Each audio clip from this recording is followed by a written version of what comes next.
make a pumpkin roll.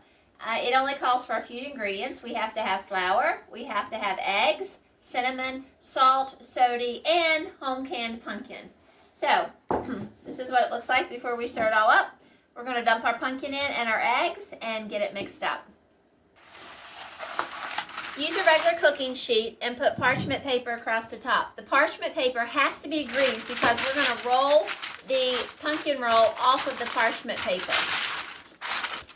The pumpkin has been stirred up. We're going to put it on the parchment paper. You can find a link for our lard and also our canned pumpkin in the description below.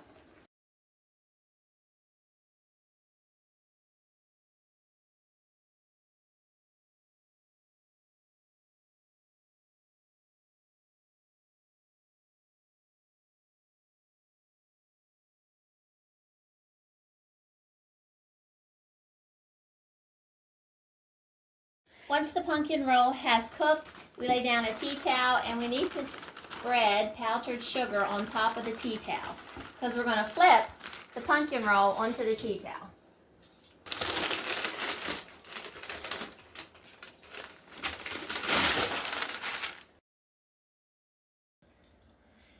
It has to be rolled up in jelly roll style. I leave it set on the table for about a half an hour, and the last half an hour I'll put it in the refrigerator to get it good and cool before we spread the icing on it. Once the pumpkin roll has completely chilled, take it out, roll it back out, and make the filling. I will put the recipe in the description below. Spread the cream on top of the pumpkin roll, and then we'll re-roll.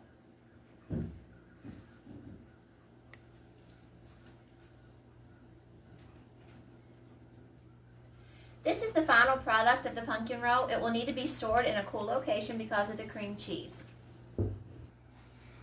Thanks for watching this video. We hope that it's something you can make for your Thanksgiving dinner.